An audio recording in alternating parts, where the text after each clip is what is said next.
Pedir para a pastora Neide ler para a gente agora. Êxodo 34.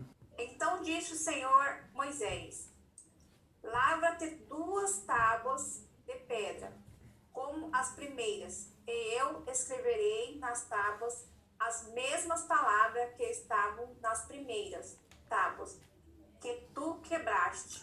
Olha que coisa interessante. Deus, ele pede para Moisés lavrar a terra, lavrar a pedra. Então antes era Deus que fez tudo. Agora em Êxodo 34 primeiro, é Deus falando: Moisés, lavra as pedras, porque eu vou continuar escrevendo. Eu vou escrever as mesmas coisas. Então, Moisés vai ter que pegar a pedra com a sua própria mão e vai ter que lavrar. E algo interessante é o seguinte. Primeiro, Deus dá a lei, ele deu, as tábuas da lei gratuitamente. Ou seja, é uma tipologia. Deus dá a sua palavra falada no Gênesis, ou seja, gratuitamente. Deus deu a sua palavra. Assim como ele deu as tábuas da lei gratuitamente, ele deu a sua palavra falada gratuitamente. Só que agora Moisés, olha só, Gênesis. Então Gênesis, Deus é o livro do haja. E disse Deus, e falou Deus, e Deus conversou, e Deus foi. Então Deus deu toda a lei, toda a palavra falada no Gênesis, Deus deu gratuitamente. Assim como ele deu a lei, as tábuas da lei gratuitamente. Só que Moisés quebrou as tábuas da lei. O homem decidiu ignorar e se afastar dos mandamentos de Deus. Ou seja, tudo aquilo que Deus falou, o homem ignorou e não cumpriu. Então o que Deus faz? Agora, ao invés de Deus dar as tábuas gratuitamente, porque o homem havia quebrado, Deus pede para o homem, né? Moisés ele simboliza, ele tipifica todo ser humano. Então o que Deus fala? Agora, Moisés, você vai lavrar as tábuas que você quebrou. Ou seja, agora o homem vai ter que lavrar o seu caminho para poder começar a agradar a Deus. Então assim, seja bem-vinda, irmã Silvia. Então o que acontece é o seguinte, às vezes Deus está nos dando uma oportunidade. E porque a gente está quebrando as leis, quebrando os mandamentos, tudo aquilo que ele está dando para a gente, ele está dizendo: a partir de agora, você vai ter que trilhar o seu caminho. Ou seja, você vai ter que preparar o caminho para que eu possa passar. Você vai ter que lavrar o seu coração. Você vai ter que preparar o ambiente para que eu possa me manifestar. Então assim, primeiro Deus dá a lei falada, toda a sua palavra, o homem ignora. Então agora o homem vai ter que lavrar o seu próprio caminho para que o homem possa agradar a Deus. Essa é a ideia. Então, entendendo isso, que Deus deu as leis. Agora algo interessante, irmãos. Pastor. Oi, pode falar, pastor. A ideia de Deus era que o homem não tivesse o sacrifício, né? Mas então, como ele quebrou, aí ele teve que ter o sacrifício de lavrar as pedras, né? Exatamente, essa é a ideia. Gênesis capítulo 15, verso 13. Então lhe foi dito: sabe com certeza que a tua posteridade será peregrina em terra alheia, e será reduzida à escravidão, e será afligida por 400 anos. Olha só, Deus está falando assim: Abraão, sabe com toda certeza, a tua posteridade será peregrina em terra alheia e será reduzida à escravidão. Ou seja, vai virar escravo, o povo vai ser escravo lá dentro do Egito, né? E vai ser afligido por 400 anos. Agora vamos ler Êxodo 12, 40. Êxodo 12, 40. A ideia é o seguinte: enquanto que o Gênesis Deus fala, em Êxodo o profeta escreve. Então, entendendo que Deus deu as leis, deu os mandamentos para o homem quebrou. Agora o homem tem que lavrar a tábua, né? para Deus continuar escrevendo, vai se cumprir algo interessante. Êxodo 12:40. Pode ler. Ora, o tempo que os filhos de Israel habitou no Egito foi 430 anos. Mas quanto tempo Deus falou que ia ficar? 400. 400. Mas eles ficaram quantos? 430. 430. Deus mentiu? Não. Deus não mentiu. O que aconteceu foi o seguinte: quanto mais eu desobedeço, mais tempo eu passo sendo escravo. Eita Deus. Forte, hein? Pegou? Isso é verdade. Pura verdade. Né? Em Números 14:34 diz que o tempo que Israel demorou no deserto antes de entrar na terra prometida foi 40 anos. Então, se o povo passou 430 anos sendo oprimido dentro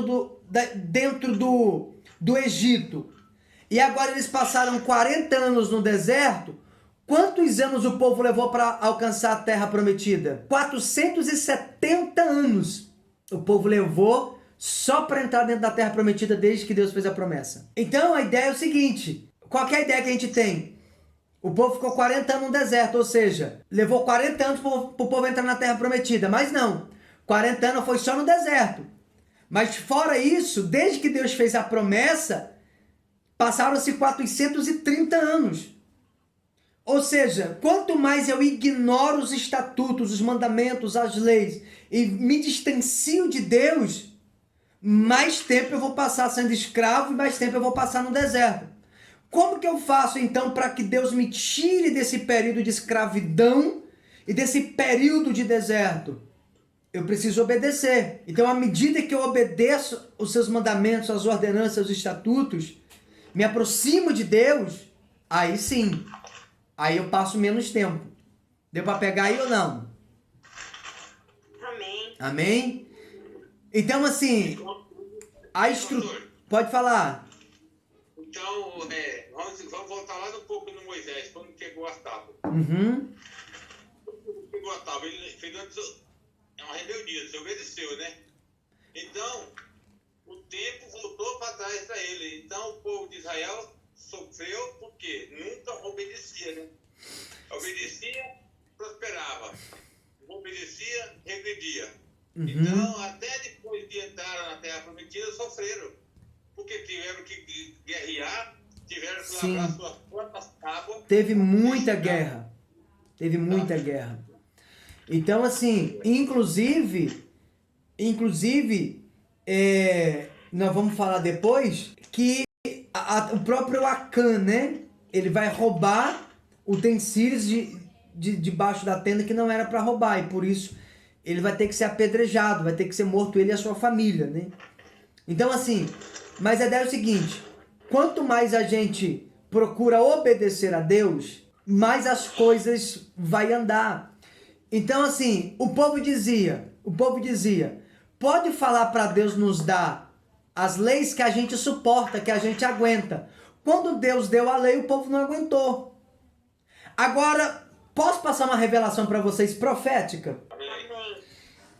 Olha aqui, quando Moisés desceu do monte com a tábua, ó, desceu, tá aqui com os 10 mandamentos. Qual que era o primeiro mandamento? Alguém lembra? Não terá outro Deus. Não terás outros deuses além de mim. Verso 4.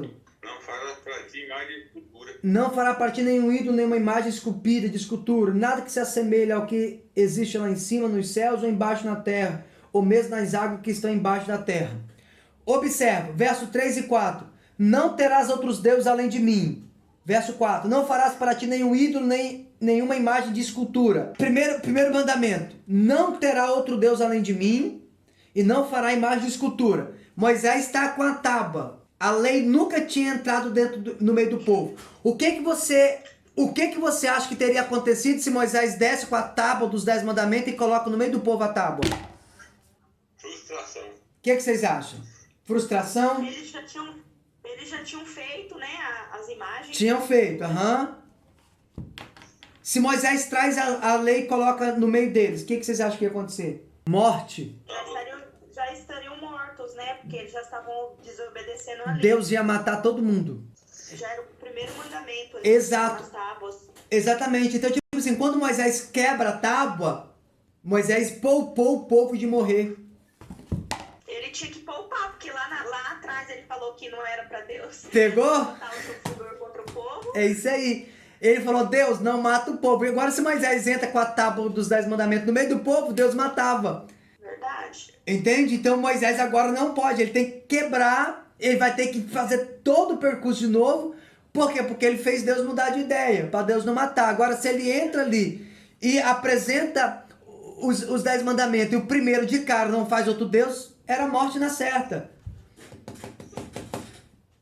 É. Pegou, crente? Amém. Glória a Deus. Então, pessoal, ó, se vocês observar aí, a estrutura do Êxodo é assim, ó, pela própria apostila, vocês vê, né? Então começa a presença salvadora de Deus, a libertação da escravidão egípcia, a presença de Deus em seu povo oprimido, ou seja, o povo está oprimido. Então Deus vai manifestar com a sua presença. Moisés com 40 anos, Deus revela a sua presença a Moisés aos 80, a presença de Deus com Moisés no Egito. Então Deus, o Êxodo está trazendo uma trajetória de Deus, o relacionamento de Deus ali com Moisés, né? Deus mandando Moisés escrever ali. A presença orientadora e provedora de Deus, a jornada em direção ao Sinai, ou seja, enquanto ele está indo para o Sinai, a presença exigente de Deus, a aliança do Sinai, Deus vai fazer uma aliança. A presença do Deus a ser adorado, regras para o tabernáculo e para os sacerdotes.